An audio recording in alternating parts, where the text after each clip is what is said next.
Good morning, everybody. It might seem a long time ago, but 2016 was a big year. We saw the Brexit vote. We saw Trump become president of the US. And perhaps most significantly, we saw the launch of SRA Innovate. SRA Innovate was our commitment as a regulator to be pro-innovation. Rather than perhaps a default position where if someone approached us with a new idea, we'd sort of purse our lips and think about the risks, we in fact, our default position was going to be to look at the opportunities and see what we could do to make things work. And since our first event back in London, our first SRA Innovate event in 2016, which was at Millbank Tower, we've actually run 12 of these events across 10 cities in England and Wales. And we've had 97 different speakers speak from the stage. And we've got 9 excellent speakers you're going to be hearing from today. And what do we want to get out of today? Well, we're very much focused on hopefully giving you some insight on what the legal sector will look like in the future, tomorrow. But also we want to provide you practical insights around how you could innovate within your firm today and how that could benefit your business.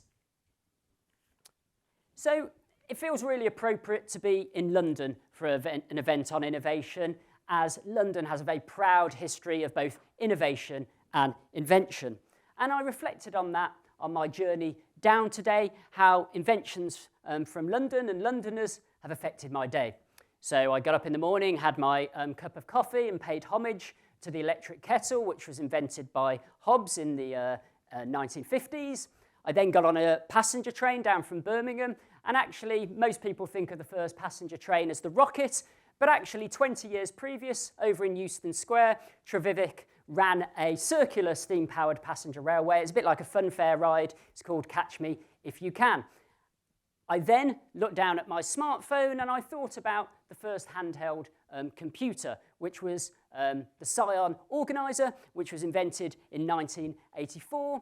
And then I tucked into my usual breakfast, and my usual breakfast is comprised of Twiglets, Bourbon biscuits, and Scotch eggs, the breakfast of champions. And then after that, I actually had already paid for that breakfast through cash, which is a bit old school, but I'd used an ATM to get that cash out. And of course, the ATM, first ever ATM was at a Barclays Bank in Enfield in the 1960s. So after that, I arrived at Euston Station, got on the first ever Metropolitan Underground. If I'd wanted to be a bit quicker, I would have gotten a Harrier jump jet. And then I arrived here at the venue, and I saw a woman who was resplendent in purple at the back over there, and I thought, oh my goodness, thank goodness for the chemists in London in 1850s who invented the first artificial purple dye, which suddenly meant that purple clothes were something that the masses could actually wear rather than just the aristocracy. Now, I'm sort of looking out the audience and trying to judge whether I've misjudged this opening. You know, is it slightly off kilter?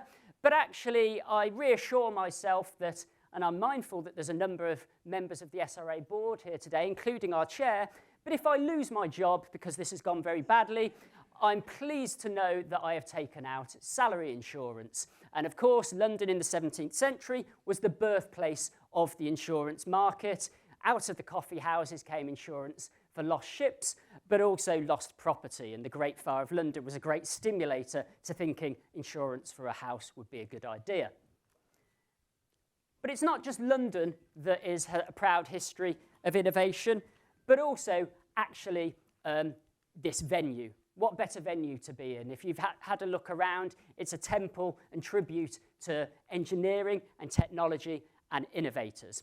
And in fact, it was also the building where the BBC first found its home. So in some of these rooms around this building, H.G. Wells and George Bernard Shaw transmitted and broadcasted to the world, to the masses, to Britain for the first time through radio.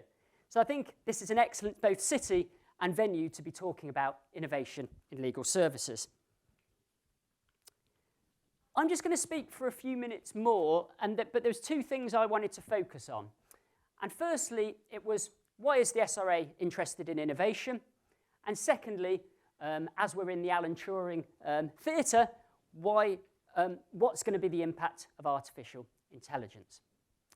So why is the SRA interested in innovation? Well, I'm sure all of us in this room here are passionate about increasing access to justice. We are, but we also know that far too many people can't access expert legal help when they have a problem. That's not only true of the public, but also true of small businesses as well. We want to change that, but there's no easy solution to that. We realise there's not a silver bullet, but we do think innovation and technology could help. It could help people better identify whether they have a legal problem. It could help people understand their options better. It might make services more affordable. Or it might mean that services can be tailored to meet the many diverse needs of our communities and businesses. And so that's why we've put technology and innovation front and centre as one of the big 3 priorities in our current corporate strategy. And actually, a shout out for the consultation on our new corporate strategy, which is ongoing at the moment for the next 3 years. But again, that has technology and innovation absolutely at the heart of it. And it's not just about access to justice, but we're proposing as part of our new strategy that we want to do more to support firms in terms of harnessing technology, which we think could benefit them and their clients and customers. And particularly, we want to help small firms. We'll be talking a lot on the stage today about how technology can be useful, but I wanted to pick out 3 benefits of technology. Firstly, there's potential benefits around quality of service. Tests have shown that AI, for instance, in terms of document review, can do a more accurate and effective job than just a single pair of eyes. What about speed of service? Well, the other week we were talking to regulators from Australia, and they're trialling tech systems around divorce, final declarations around divorces, and those tech systems mean that they can turn those round in a matter of hours for something that usually takes a paralegal several weeks to turn around. We also think technology will be able to improve communications with customers. The legal ombudsman, we know that the vast majority, or not the vast majority, but the most complaints that they get relate to communications and clients not feeling they're being updated or informed about progress of their case. There's been a lot of development around things such as portals and tech to try and fill that gap and make sure complaints are reduced because clients feel they're up to date with their case. We also know there's quite a lot of work and a lot of tech out there related to compliance. That might be compliance with our rules, AML regulations, data protection law. And we're really supportive of that because actually, if we can free up lawyers to do what they do best, which is lawyering, if we can free them up to use their expertise to deal with the problems that require nuance, require that human input, so that's going to be better for the clients. It's actually going to make lawyers' lives far better as well. So what are we at the SRA doing around innovation? Well, I wanted to pick out 3 things we're doing. Firstly, we overhauled our rule book a few years ago, trying to make it much more simpler, far fewer pages of prescriptive rules. And when it comes to tech, it's very agnostic around tech. It's not directive around what we think firms should or shouldn't be doing around tech. Now, we didn't predict a pandemic when we introduced the new standards and regulations, but I do think the new standards and regulations held up pretty well during the pandemic, because actually the flexibility it gave firms, the trust it put in solicitors' own individual judgments to follow sort of high standards but do what's best for their client and also what works for their business, I think worked pretty well. So the second thing we're doing is we set up SRA Innovate, as I've already mentioned, and that is our front-of-house service to support those who are interested in innovating, who perhaps have new ideas, but perhaps don't know how regulation works or what the regulatory implications are. There's also lots of resources, lots of research, guidance there that's there to help you. You can look at our website, look up SRA Innovate, or alternatively, we've got, I think, Darmister, Claire, Warren, and Chris in the room. Perhaps if you raise your hands now, they've clustered together, and do speak to them if at all you're interested in how SRA Innovate may be able to help you. And then finally, one big bit of feedback we've had is that people find these events really valuable, not only for the insights, but it's actually the possibility or the opportunities to network with other lawyers, other people interested in innovation. And there's real value to that. So we've been doing a lot of work both through these events and programs such as the Legal Access Challenge and some of our research projects to bring people together. So what's next for us? Well, there's lots of big questions to answer. For instance, blockchain is going to change the way contracts are being produced. What does that mean for us as a regulator and our rules? What does that mean for you? We want to have that conversation. There are opportunities around that, but clearly there are also risks. And in our new strategy, as well as committing to innovation, we're also committed to launching a new sandbox to bring together tech specialists and law firms to look at what can be done to push the envelope forward in terms of innovation that might benefit the public. Now, I wanted to pause there and just cover a couple of bits of logistics. Firstly, you'll notice behind me this Slido poll we've got going around what you think the impact of AI will be. Please get involved with that. We want the main interaction to be today to be through conversation, but we've got a couple of polls, so please do vote in that. Secondly, we're not planning to innovate by having a fire alarm test. So if there is a fire alarm, please do treat it as real. The 2 exits are there. You'll be guided out by staff to below Waterloo Bridge if that happens. So I wanted to finish off with a reflection on AI. Now, back when we ran this event in 2016 for the first time, I think it was Carl Chapman did a presentation at the time basically setting out how AI was going to radically transform the legal sector. And some people probably believed him, some people probably didn't. But it's interesting to see the gradual change that has happened since then. And I was reminded by a quote from Hemingway, which when asked about how he went bankrupt, he said, well, I went bankrupt slowly and gradually, and then I went bankrupt suddenly. And in many ways, change and innovation happens like that. It can be very gradual, but then there can be that sudden moment where everything changes. And firms like Kodak or Blockbuster will tell you about that. So I suppose it's interesting to know, are we on that cusp of that sudden change moment in terms of the impact of AI? Or actually, are we still at that gradual change point? That'll be something that will be interesting to discuss. But we've got someone here who's a lot better qualified to talk about what AI is than me. So we're going to hear from Tom in a minute or so now about what AI is and what it isn't. Apologies in advance to those in the room who know everything there is to know about AI, or at least know the basics. But we know some people find it more mysterious. So we thought it would be useful to have a quick explainer about how AI works, just to give us a common understanding ahead of the discussions.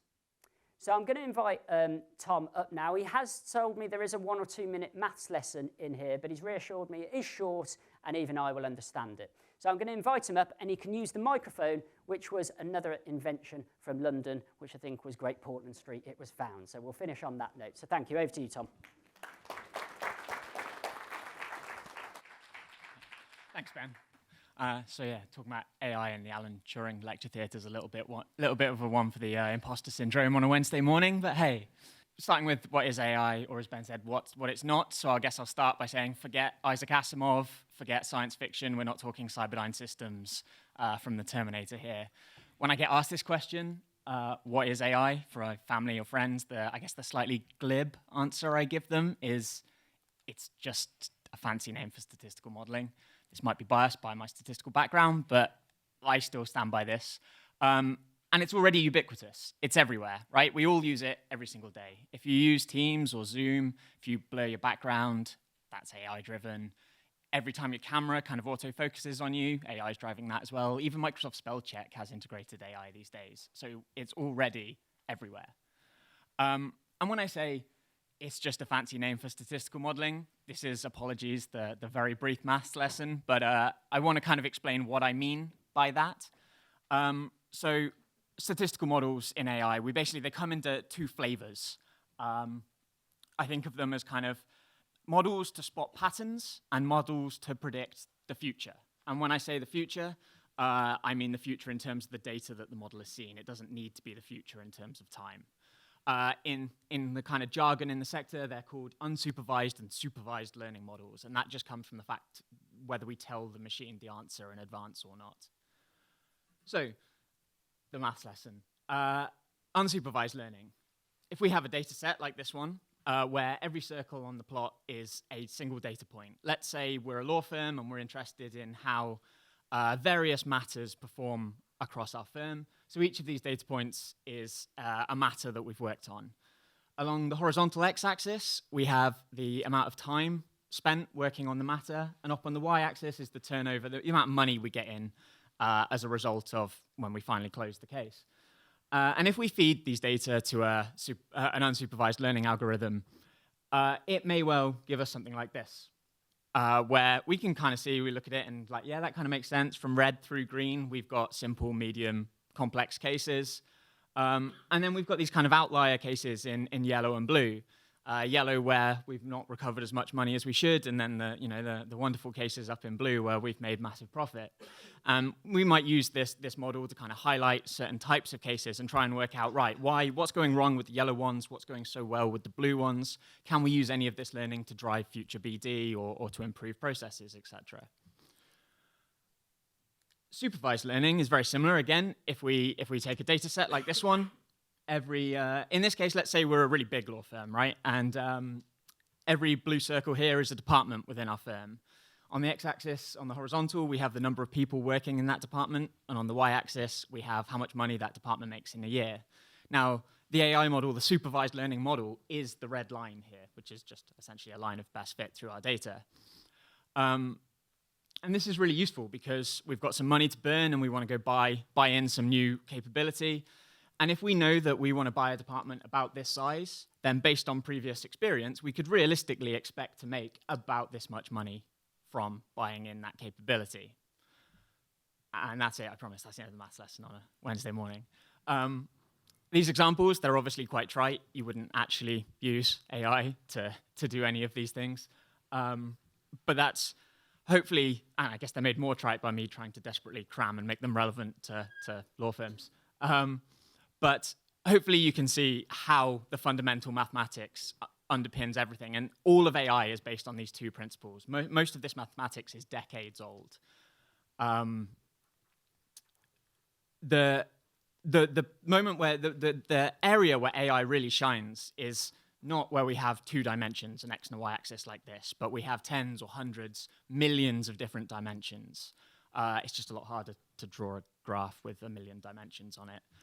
And so that's where AI is really useful. And that's why we're seeing this big boom at the moment. Is it's not actually new mathematics, although yes, of course, there are new algorithms and clever innovations in that respect. But actually the big change is availability of data and processing power. And that's what's driving the big changes in AI that you see at the moment. So talking about millions of dimensions, that brings us to, I guess, everyone's favorite AI topic at the moment, ChatGPT or GPT. Now, I would guess that the fact that you're here, most of you, if not all of you, have at least heard of ChatGPT, if not have used it, seen it at least. It is what we call a large language model. It is essentially proprietary, so I don't know exactly how it works, but it's essentially built on lots and lots of models using supervised and unsupervised learning in conjunction. I say other models are available. It's not the only one for it. But GPT is the kind of the clever bit, the large language model, and then ChatGPT, the chat function, is like a chatbot that sits on top of it. And this is kind of what I want to talk about when I'm talking about ChatGPT, is this access route to it. So ChatGPT is really cool and it's really clever, but I kind of think of it a bit like the pub quiz version of the power of the AI. GPT itself is actually accessible through other means, through an API. And for those who don't know, an API is basically like an access point in a bit of software that allows another bit of software to talk to it. And this is really cool because in providing an API, they allow you to basically build your own processes and platforms that integrate the tool of GPT. So all this power of the large language model can be integrated into your own products and processes. And this is really, really easy to use. Out of curiosity, I kind of thought, let's have a go. Let's see how difficult it is to set up the API. And I was able to build a website that answered specific questions on a specific topic and not kind of use the rest of GPT's power. So it wouldn't tell you what day it was, but it would answer the question in hand if the user supplied the right information. And I built that in about 45 minutes. And this isn't to say, look at me, I'm really clever, I can build this in 45 minutes. It's to say it's really, really easy to integrate the power of these large language models because of how these companies have set them up. Which is really exciting, right? Because no longer is this really advanced AI the purview of nerds trapped in university basements. It's now available to people like me, the nerds who have escaped the basements. And we can build stuff, and people are building stuff that's available to everybody, that's really cool. Because the nerds in the basements aren't the people with the creativity or know what problems need to be solved. In providing these tools to people that have the creativity and know the problems, that's where we get the really cool products. And there are people on the panels who know way more about cool products in the legal services sector than I do, so I'll let them talk about that later. But we are seeing, and will continue to see, a boom in these third-party services that are based on these really cool AI models, essentially. And I like to think of this as a democratization of AI. Like I say, no longer do you need the dedicated data science expertise and specialist massive data sets to build and use these tools. Now, I sit in the research team at the SRA, and we have lots of conversations about what does democratization of AI mean for us as a regulator, for the legal services sector in general, for society as a whole. And essentially, every time we talk about this, we keep coming back to the same slightly tired pros and cons of machine learning and artificial intelligence in general. Yeah, there's amazing opportunities for new, exciting products that can revolutionize the way we work and live. And all the stuff that goes with that, automation of processes, the speed, accuracy. A machine should always give you the same answer, right, if you ask it the same question. And the cons, we've talked about these for years. If you'll excuse the Americanism, garbage in, garbage out is a really common phrase in data science. And essentially, if your model's rubbish, if your data are rubbish, your model will be rubbish. If to ChatGPT, your prompt is rubbish, the response it gives you will be rubbish. And there is a black box problem, right? So these things, especially when we get up to the scale of GPT, are really, really complicated. Even the top tech guys at OpenAI kind of describe it, and then at this point in the process, magic happens, and then we get an answer. It is really difficult to tell what's going on. And there's a really poor general understanding. There's all kinds of case studies and examples of where a computer has provided a recommendation or an answer to somebody who otherwise is very highly trained, very intelligent, and should know that that's a stupid thing to do. But because a computer's told them, they switch off their mental faculties and just blindly follow the computer. And this, for me, is a really, really big worry of integration of these tools into the legal services sector, and something we should all be aware of. And I mentioned deep fakes, and that there's no kind of, at the moment, general ethics or regulation of AI. It's a little bit of a Wild West. Deep fakes are a really good example of this. I don't know if many of you remember this picture from a few months back. Now, I work with AI every day. I saw this picture on Twitter at the weekend and thought, oh, cool, somebody sent the Pope out dressed as a member of E17. It was only a couple of days later that I realized he wasn't from a boy band Christmas music video, and that this picture was actually generated by AI. And it totally got me, which I was a little bit disappointed about, to be honest. And so, yeah, there are big questions to ask and to answer about AI and how we use it. Somebody pretty high up in the tech side of Google once said, as a society, we're really quickly hurtling towards a point where, on the internet, we cannot tell if something is real and original or whether it was generated by AI. And as a society, we have absolutely no idea how we're going to respond to that. And I think it's true. We have literally no idea as a society what we're going to do with this, how we're going to approach it. So I want to leave you for the rest of the day with kind of a sentiment about AI in general. And that is, it is both at the moment, the state of AI, incredibly exciting and incredibly scary. And we as people interested in innovation, members of the community, shouldn't allow focus on either half of that sentiment to blind us to the other half, right? Yeah, there are great opportunities. It's really exciting. But let's not forget how scary some of those are and the implication they can have on society.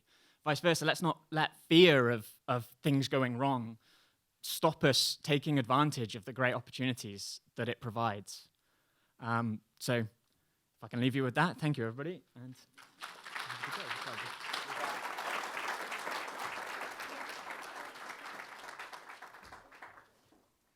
thank you, Tom. I found that really useful. Hopefully you found that useful. Tom is around for the rest of the day if you want to try and grab him and have another maths lesson or discuss the balance between scary and exciting. Now I'd like to invite our 4 panellists for the first session up onto the stage. We've got Sophia from Simmons Wavelength, Alan from Family Law Partners, Shruti from Allen and Overy, and Dan from Boulder Law. So if you would like to take the stage.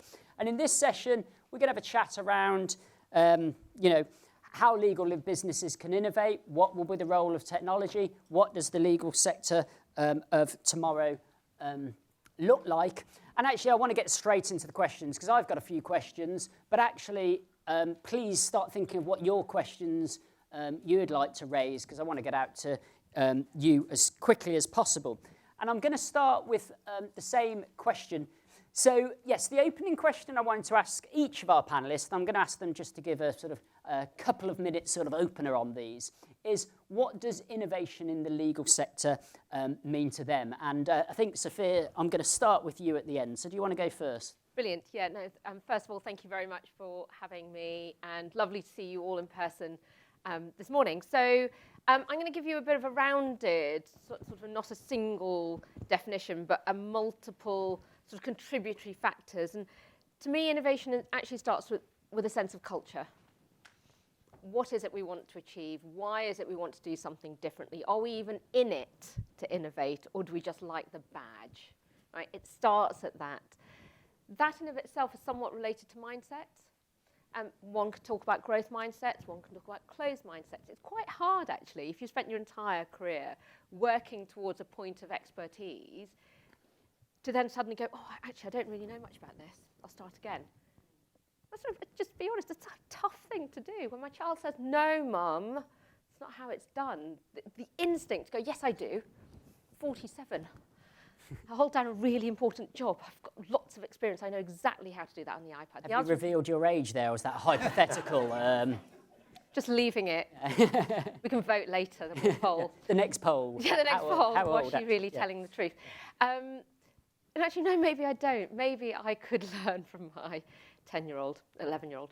But I do think it's really important, and I think it's quite important to be self-reflective about that and be brave enough to say, okay, I'm willing to open my mind to not knowing the answers.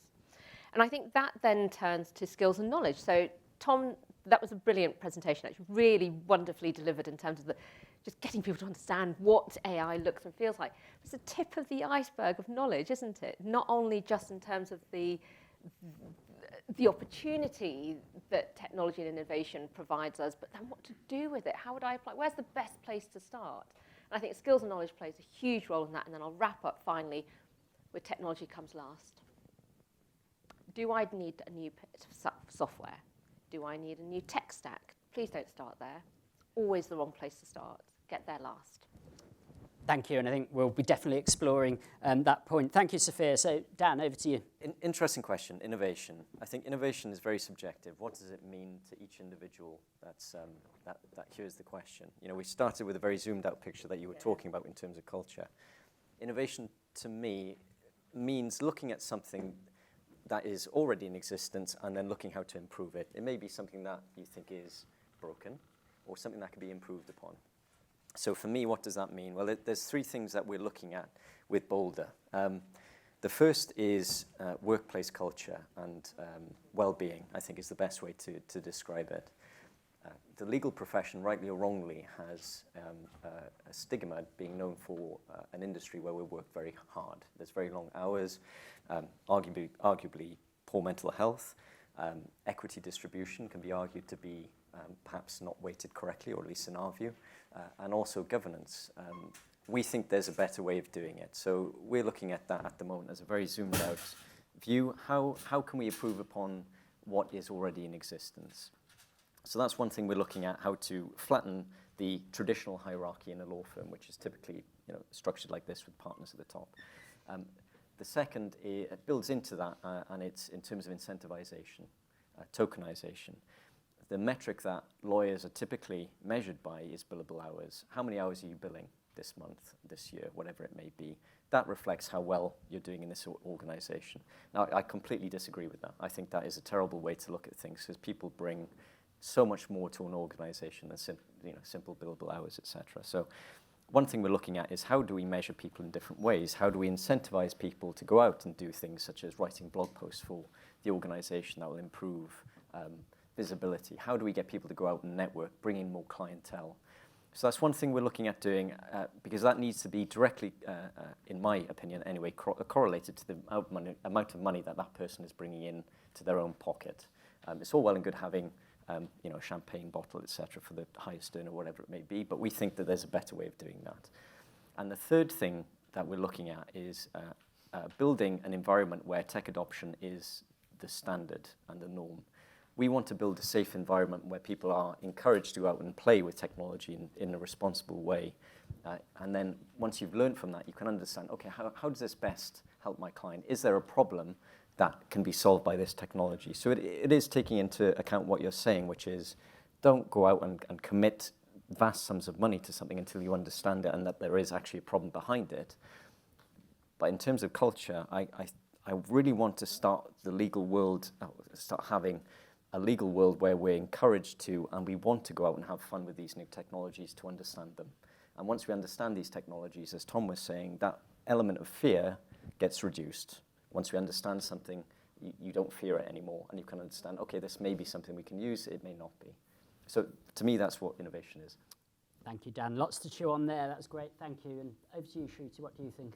I think I'm very grateful that you didn't make me follow Sophia, which they made me do in the practice run.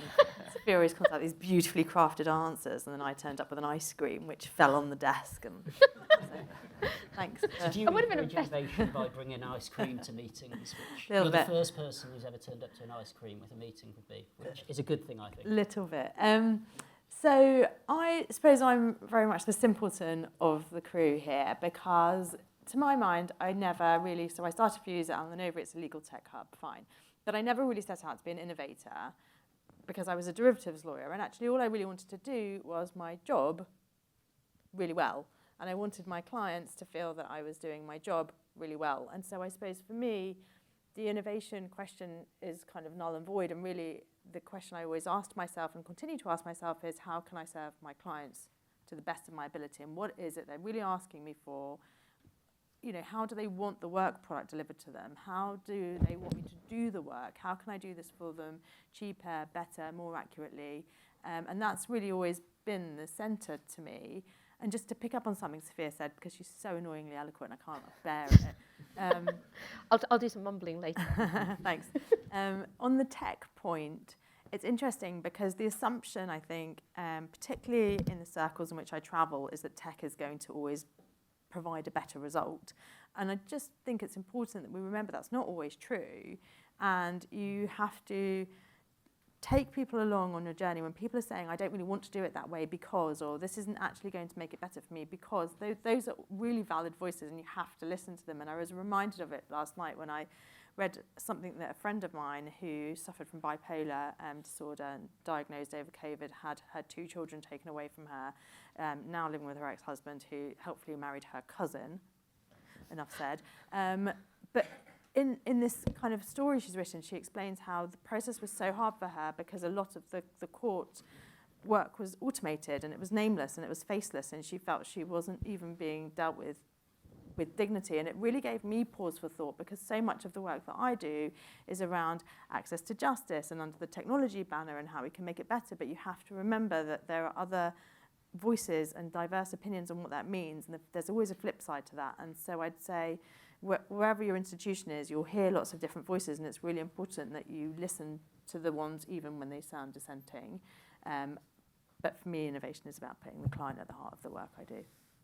Thank you. Excellent, Shruti. Thank you. And last, over to you, Alan. Yeah, fantastic. So try following all of that, coming in last. And Do you want an thank ice you. cream?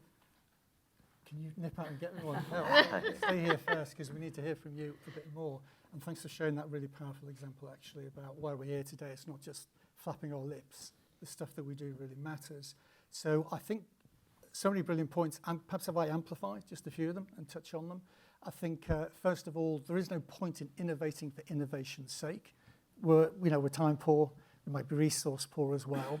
So to give you an example, rather than just like talking about it generally, when in my firm, because we only do family law. We looked at our processes over 10 years ago, and we said, where's the weak point in this? And we looked at the first consultation with our clients, and we realized that most people coming in, they're super stressed, and cognitively, they're not on the same wavelength as us. You know, we're bombarding them with questions, and we thought, that's a really poor experience. And just the fact that it's been the way it has been for 700 years since the age of the scrivener, it's got to be reinvented. So we created an online virtual lawyer, did it 10 years ago, and we get all the information from our clients beforehand.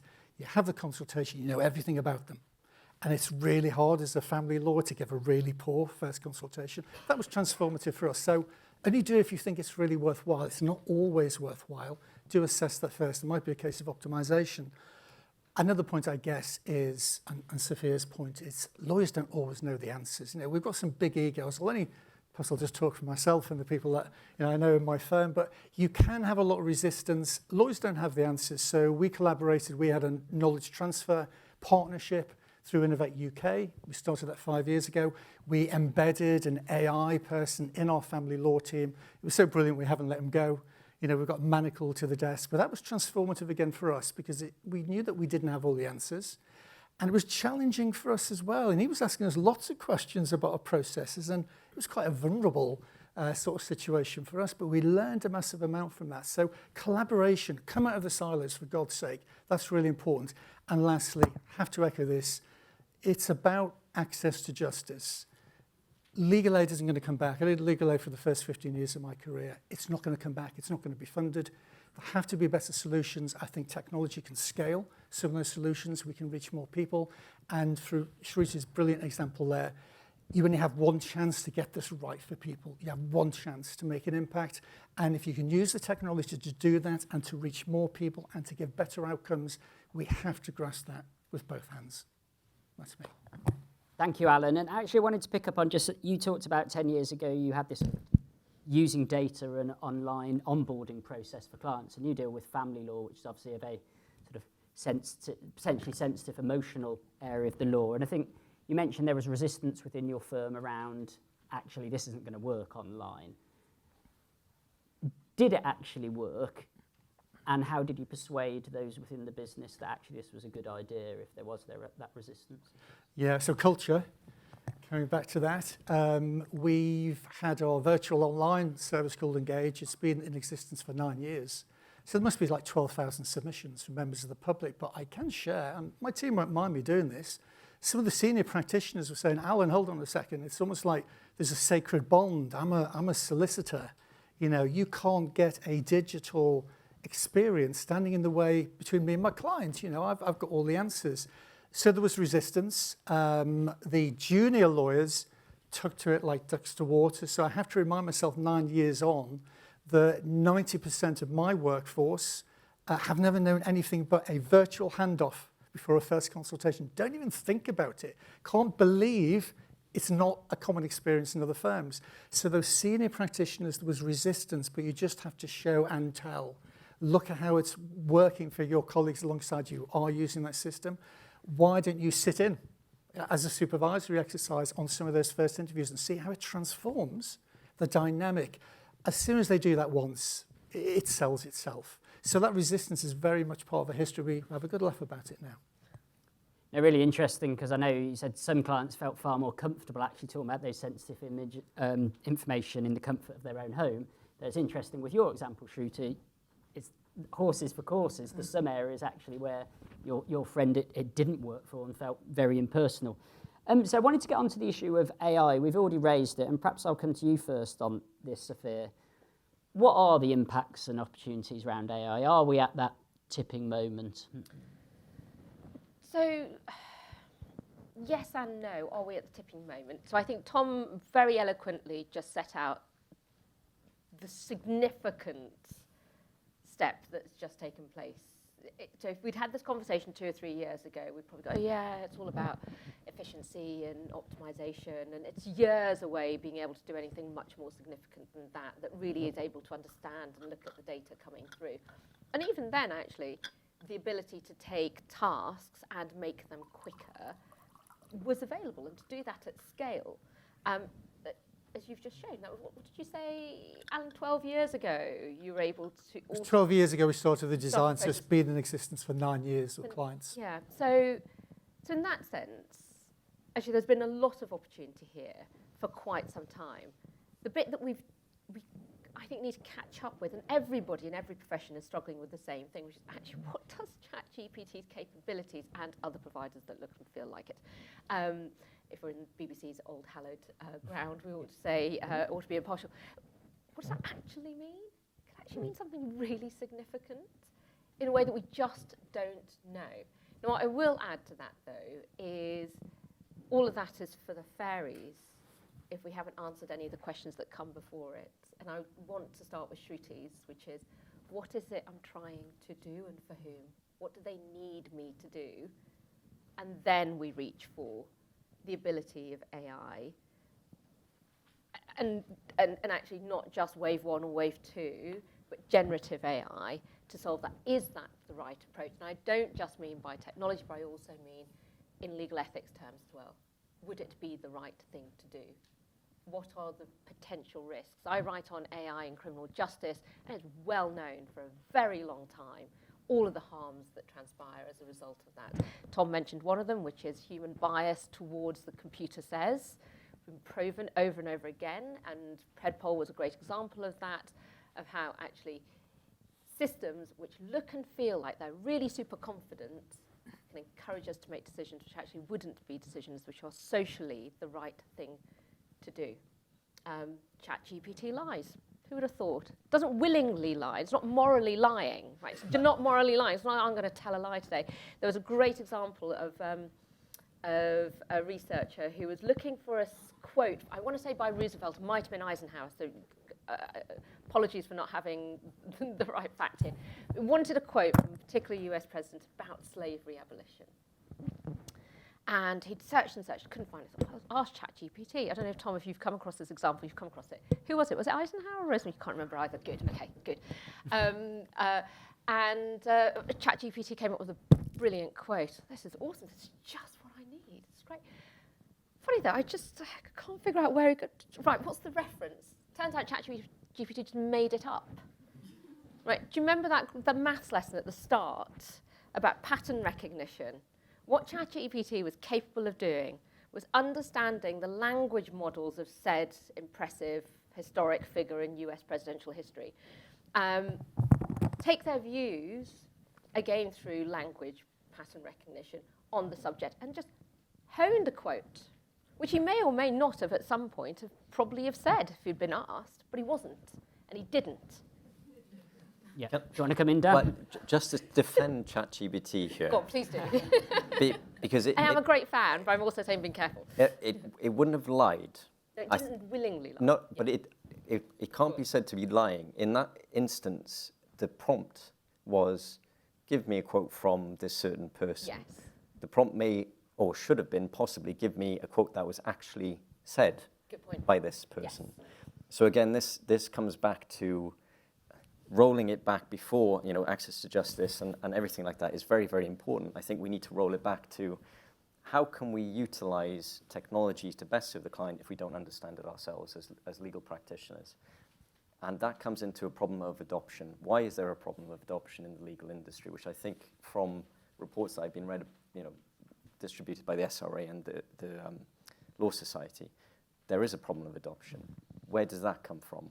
What is the core problem being caused there? But sorry, I had to jump in just to defend it. And I'll finish your sentence. The core problem is knowledge. Because Exactly. you need to know to ask the prompt. Precisely. Tom made this point earlier, right? Precisely. So, and I think, actually, what does AI mean for the legal profession? It means that we probably need to skill up. Yeah, I agree with that. And I'm going to bring that back to the point you made, Alan. Doesn't mean that actually we all need to be AI specialists. Maybe there are other disciplines that can work alongside and inside legal organisations or inside our justice system that have those skills, and it's actually about multidisciplinary teams solving those problems together, and sometimes AI will be a mechanism for it. Can I come to you on that, Shruti? What's your view of AI and what you've heard so far? So I, at the moment, get asked this question by clients, by heads of law firms who are relationship law firms based in other jurisdictions, by lawyers within A&O, by really everyone.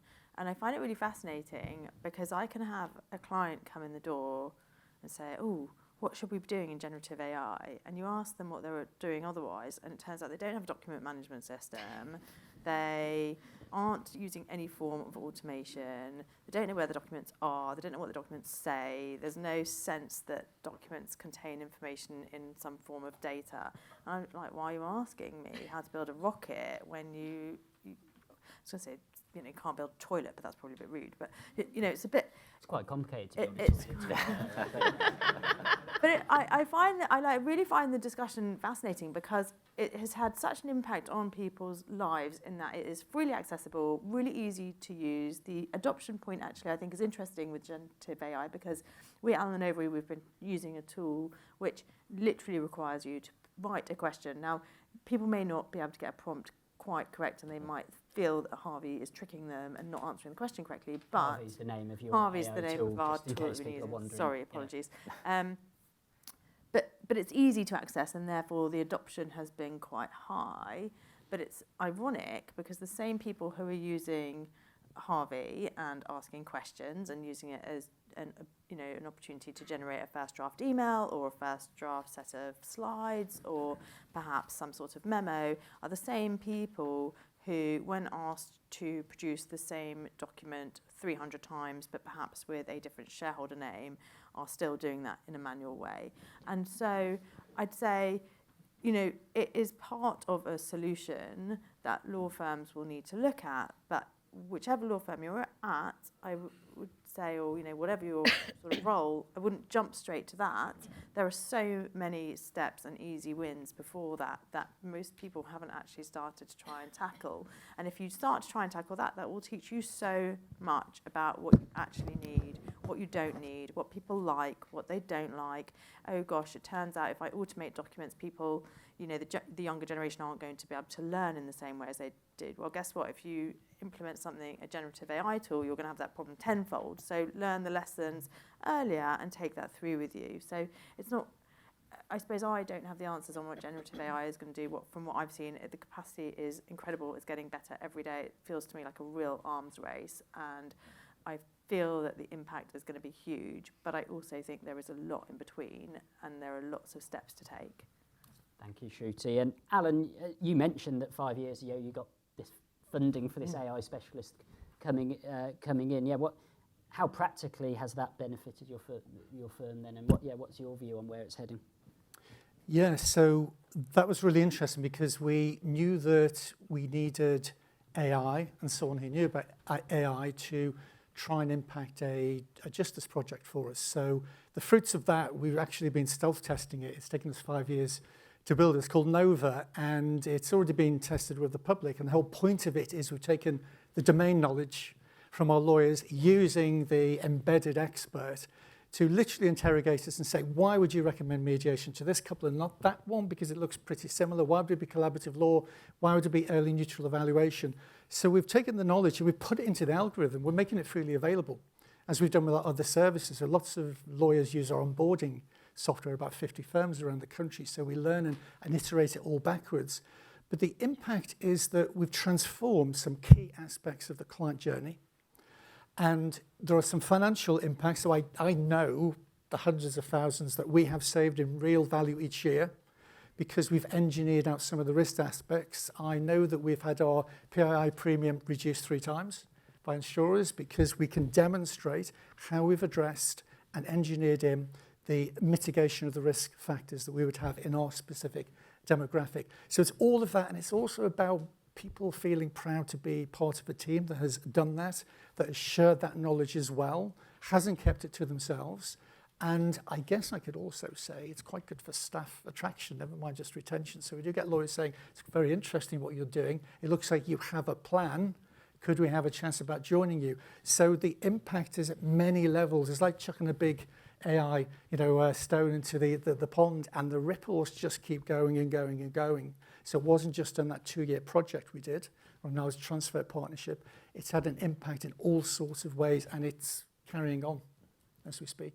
And I want to come on to, in a bit, sort of advice around technology and procuring technology. But so both of those things are available to other firms. So if people want to benefit from what the work you've done, speak to Alan. And we've actually got the results of the Slido poll in, and it was the question, will AI change the way you deliver services in the next 5 years? 55% said significantly, 13% somewhat, 27% moderately, and 5% not at all. So more than half significantly, and most in the middle somewhere, and then just a few not at all. This puts someone as well. Who does anyone want to volunteer who put not at all, and why? Why? It'd be really interesting to know. Or alternatively, who said significantly, which I know 55% of the market are here. Now, we've got Edward over in the corner. Did you? We just have a microphone come to you so we can hear for the recording. I didn't answer the poll, but I think to your first question, was the 5%? I think it comes down to, I should say, a background. I run a small rural firm in West Wales, so I don't have the resources that some of your colleagues on the floor have. But introducing some of the AI products just too costly at the moment. We use it via Google or through Microsoft, the generative AI that's there. But I don't think many people know that that's inbuilt in products, or solicitors who aren't involved in technology or interested in technology. They don't realise they're using AI. So that could be part of the answer. And if they're thinking of specific, say, contract review products, they're just too costly to introduce into the mass market. And that's possibly why it's such that those people are answering that question that way. No, that's really useful. Can I invite you to join our second panel, Edward, because that was such a good contribution. Thank you. Yes, the woman here. And I think part of I didn't answer either, sorry, excuse me, but I do think part of the problem is, the panel here and most of the firms, any middle-sized firm, they have enough money and resources to do that, and they have enough clients. So if you've got sufficient clients, you've got the resources to do it, and it's more efficient. But if you're a small practice like ourselves or in a community, it's not worth it, and you can't afford it anyway. Office 365 is a very good solution, that build-it-yourself solution. However, the other part is, which you're going to come to later on, is the clients, who is going to buy in. We've got clients who are elderly, and I can't even send her an email. So you've got the situation of, let's not forget, it's not just the mystery of for ourselves as well, but it's a mystery for our clients. And you're trying to say, I'm going to send you a client care letter, which is going to be coming to you by email. I want you to answer this. Please scan all your IDs and your information to us. It's like, So you've got to get to that barrier. I believe we are closer to the point of, it has to happen, we've got no choice. But it's how do we get everybody along? Access to justice is a serious issue. And this is the way we're going to have to solve it. But however, how do we bring everyone along? Not just use LEAP or any solution which doesn't actually solve the problem anyway. Thank you. Yeah. Can I just add to that? I think there's some really interesting intersectionalities which we need not forget about. And one of them is those who are digitally excluded, for whatever reason, and the adoption aspects of that. And on top of that, if you're digitally excluded, you're probably sitting within a vulnerable section of society. You're more likely to be in some form, you're more likely than less to find yourself in an A2J, access to justice crisis of some description. And it comes back to Shruti's point. Sometimes it's the human they need, because actually there is more at play than just the transactional process of I need this legal process to go through. They often come for help on many levels rather than just a transaction. But I do think in the rush towards the great innovation of legal services, actually, if we keep in mind some of what might not be the majority, but significant impacts on those that sit within these excluded communities, really ought to be at the core of some of the thinking. And it's also a place where the SRA can play a role. I think it's an interesting one, that, because I go out and speak to a lot of different groups, many vulnerable groups, and I think a lot of groups who are in those vulnerable positions and digitally excluded are very reliant on intermediaries and third sector organisations. So that doesn't necessarily rule out tech as a solution, because actually if the intermediaries can actually get a tech solution, that means they can help people. But you're absolutely right, and particularly with the firms, we definitely need to bear that in mind. Well, we've sort of brought up the issue of procuring tech and how you go about that, particularly if you're a smaller firm. Perhaps, Dan, I'll come to you first. What would your advice be for those who are sitting here thinking, yeah, not affordable, I don't know where to start, you know, how do I go about it? Should I even go about it? It's difficult because a lot of the shiny new tools are too expensive. You know, I echo your comments completely. I'll give you how I've done it, and then you take, if anything's useful, you take it. So my interest, I'm a recovering litigator, so I am a solicitor. 8 years qualified, whatever that means. But over the years, I have obviously been practicing, so I've had exposure to different technologies anyway, so CRM systems, whatever it may be. At the point I became freelance or self-employed, I started to go out to the market and speak to all these different legal tech providers to understand what are the products that they're offering. One, because I'm interested, and two, it may help me better get a better profit margin with my clients, however that works. So the first thing, to answer your question, I would say, is understand what's out there on the landscape. It goes back to this point of knowledge. Do I understand what tools are out there? Again, coming back to a point that I think the panel has mentioned, there is a race. There's a race on at the moment with different providers to incorporate generative AI, but that can be said about many different technologies. And when there is a race, that's good for the person buying it, because part of that race is to try and make it cheaper. I want to get a bigger market share.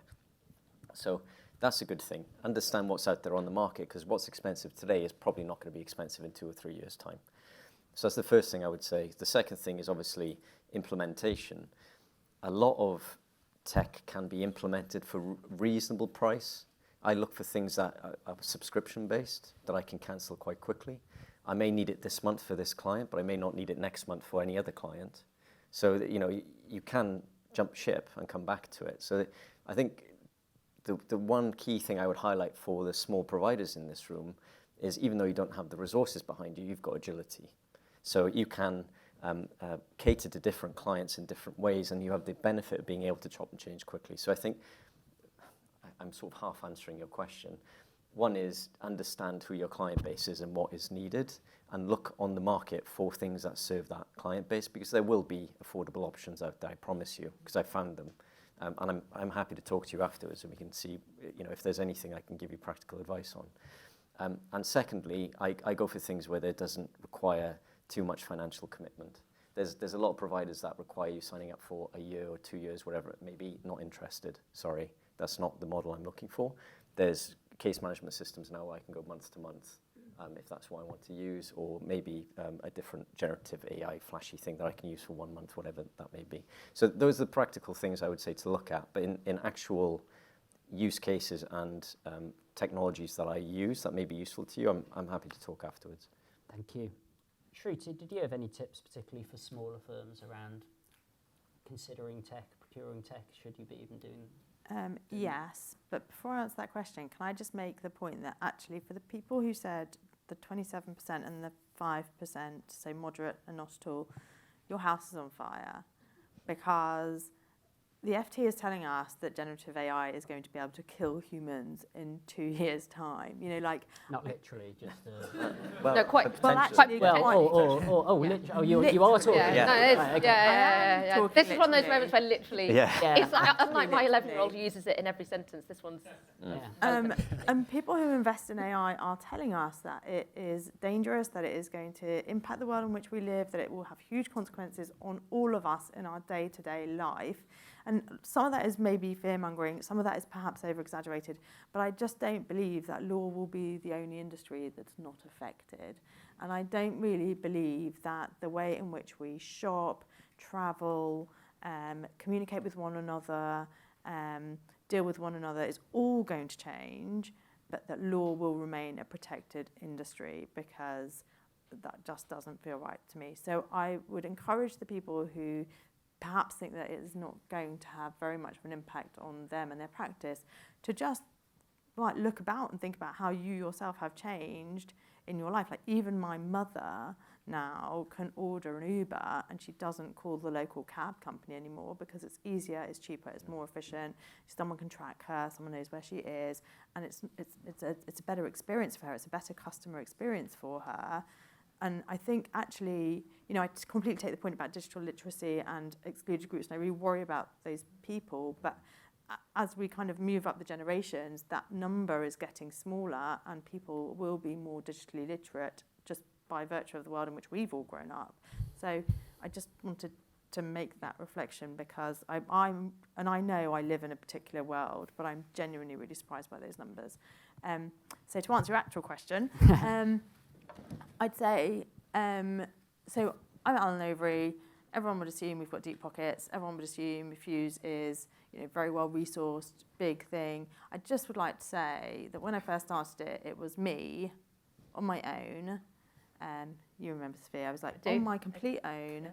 I had a front of house who was there sort of to make it look like it was a proper real thing, but I was really Cardboard cutout. just on my own.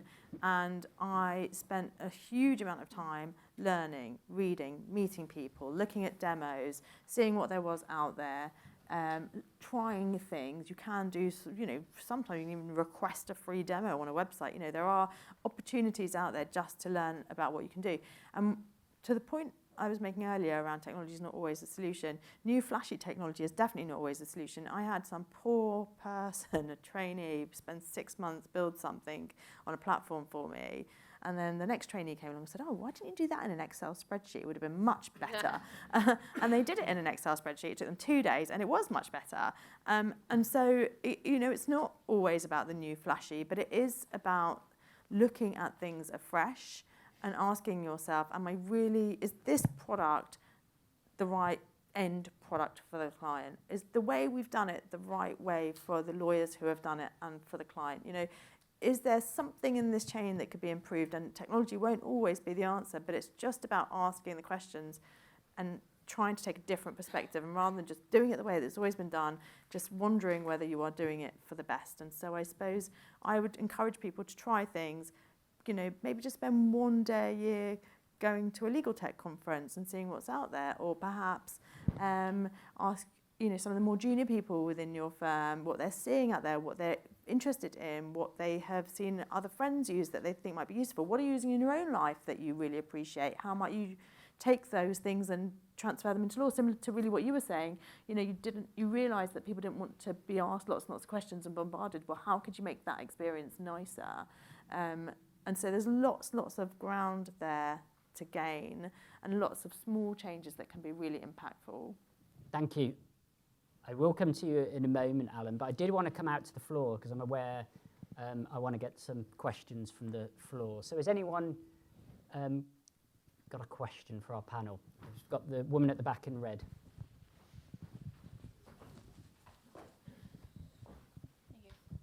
Hi, Brittany Hernandez from Gavel.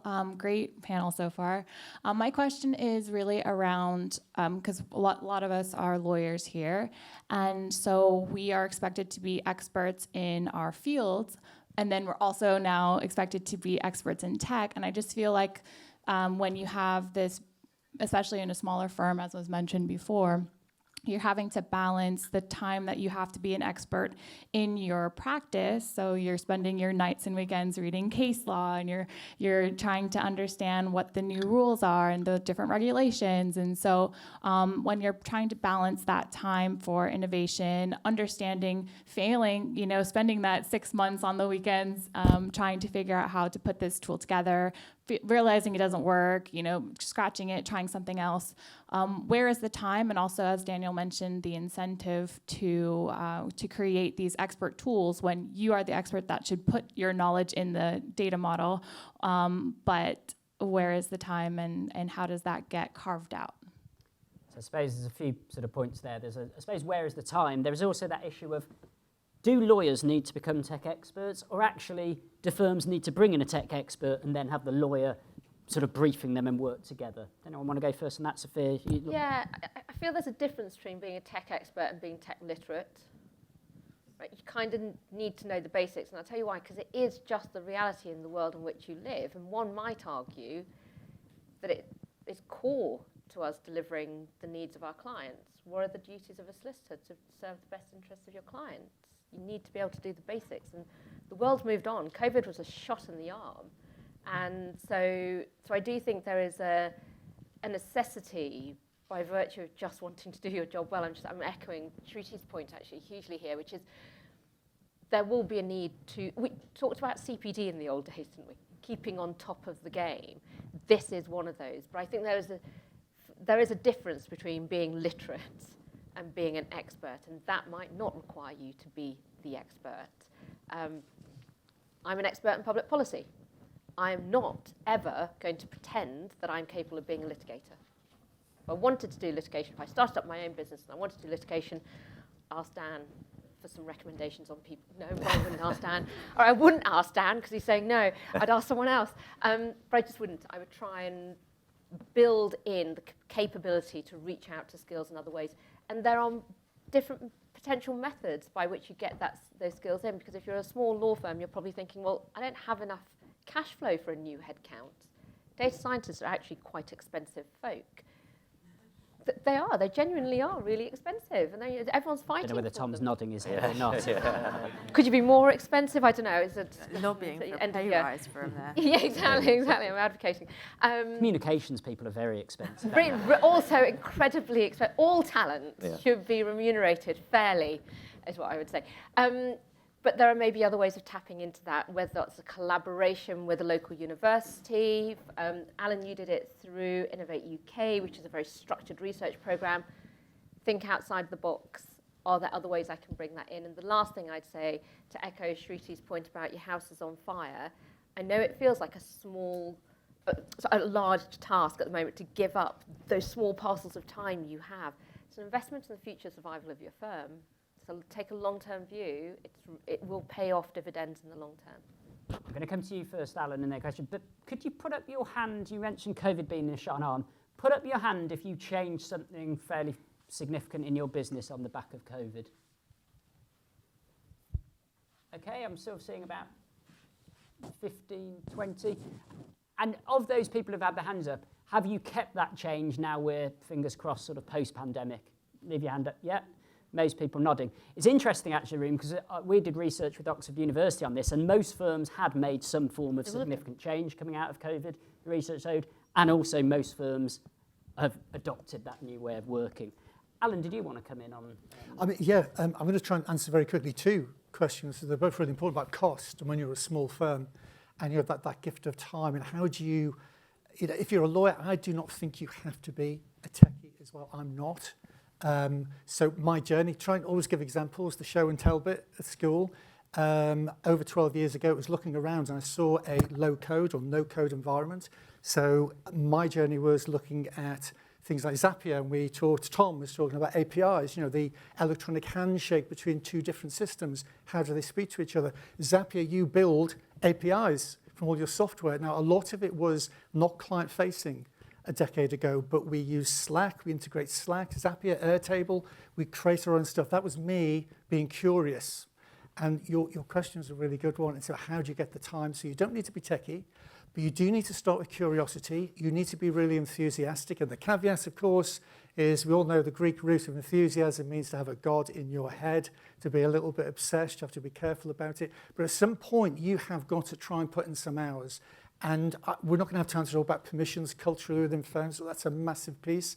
But just be curious, look around, look at other sectors, look at how other firms have done it, talk to other people. I think that's one of the things that's come out of the panel. And a very specific point about cost, and if you're a small firm. So in 2016, when we looked at Innovate UK, we were a micro business. There were 5 of us.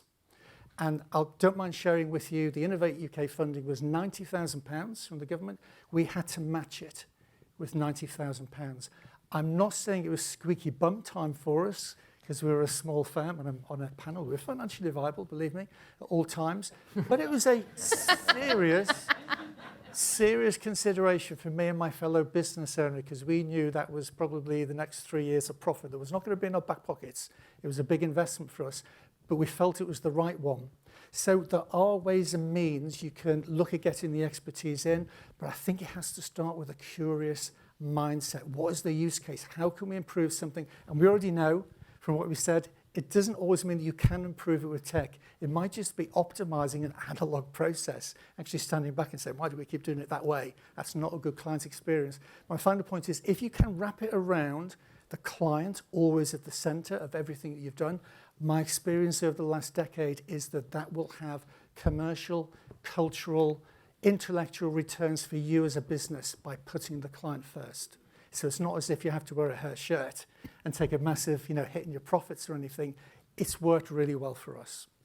Thank you. Financially viable, of course, on that last one. Absolutely. So, we had a question over here. This gentleman here, and then we'll come to the gentleman at the back. Yeah, quickly as well, I've worked for legal tech companies and they do pro bono solutions often, so it's worth looking into that because there are ways around it, and also they like to actually go off against each other to show that they're doing good for everybody else. So whether that's genuine or not, I don't know, but look into that because it's quite interesting. Dan, I thought on the prompts, that was I think that was excellent. And ChatGPT has changed, evolved, so that if it doesn't know the answer, it actually will say my data is limited. And if you've used it, you might have come across that before as well. And my question is the legal structure at the moment, and are lawyers programmed to say that they don't have the data, they don't have the knowledge or the information? And I hope I haven't just annoyed a load of lawyers there by saying that, but... If anyone want to come in on an answer on that one? What I will say is it's all about culture. It's all about culture. And if you've been trained to be the expert, you want to be able to help your client with whatever the difficult question is. And at the moment, the analog mode of that is, if you're in a larger firm, if you don't know the answer, you go and send off some juniors to go and work it out. If you're in a smaller firm, you just have to work really hard to try and work it out. And that's because actually fundamentally, what is legal services? What are all professional services? The client-serving service sector. It's our job to help someone's problem.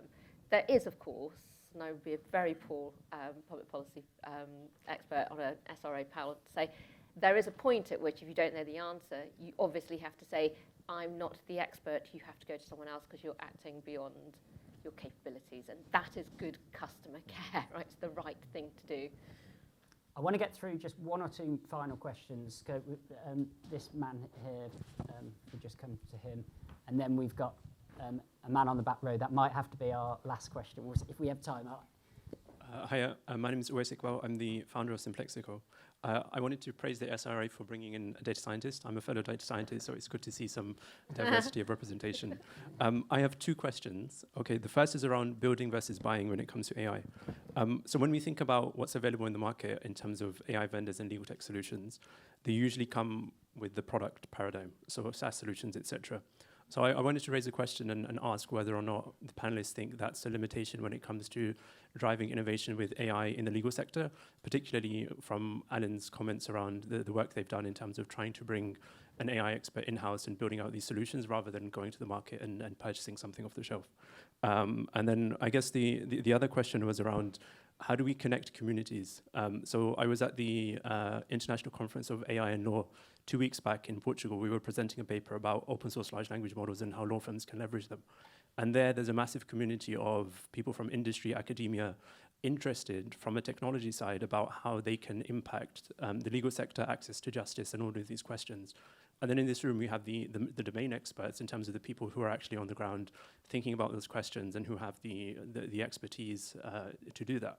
So my question is, how do we connect these communities? How does the SRA play a role in connecting communities of technologists with legal professionals, or is that another space? How do we get more technologists and AI people interested in this conversation? Because I think as much as the technology is progressive, there's almost an understanding that we can't manipulate or design or build the technology. And I think if we step over that question and into a paradigm where we're not just consuming AI, but creating these solutions, then I think that's where we'll get lasting innovation in the legal sector. So those are my questions. Thank you. So I think on that, it's a really good point about the communities. That's something we're definitely trying to do. And through things like the new sandbox, which we're considering in our strategy, but also through, we've done a number of research projects with universities that is trying to link up technologists with law firms and those providing the advice. Aware of time, did anyone want to come in on, on that point? You want to come in, Dan? Yeah. So and it's good to see you, who I know. 2 questions. So the first one, and correct me if I'm wrong here, because it was a little while ago when you asked it. I think there is an inherent responsibility on the provider of the legal tech solution to make sure that the tech is understandable and usable. I think there's a lot of conversation around ChatGPT at the moment and what ChatGPT should be doing to safeguard its users. A good example is the New York lawyer. The New York lawyer, who a lot of people have jumped upon, saying, how silly, using this for court proceedings, and I completely agree with that sentiment. And he came up with cited fictional cases. Yes, sorry, in case anyone doesn't know, he asked ChatGPT to write him effectively a skeleton argument, or it may have been a court plea, it may have been like a particulars of claim, and it did exactly as the prompt, and inherently incorrect or made up cases were in it, because his prompt was, put in relevant cases. It didn't put in actual cases that existed, so that was the problem with the prompt. So the first issue is what can manufacturers of the product do to make adoption better, and what are the ethical implications on that producer? So I have my own views on that, and I take a very stringent approach in terms of ethics, especially with AI, because it's such a powerful piece of technology, and what ChatGPT needs to do to try and limit uses and make sure the user understands. A friend of mine who deals in ethics and AI likened it to children's toys. And I know we mentioned this in Bristol, Alan, when we were talking. We have a warning on boxes saying this toy is not suitable for people of, children of this age. In a very perverse way, I think AI is very similar in the sense that you need to have an inherent understanding of what you're using before you use it for something as serious as a court pleading. So there's a lot to unpack with that question.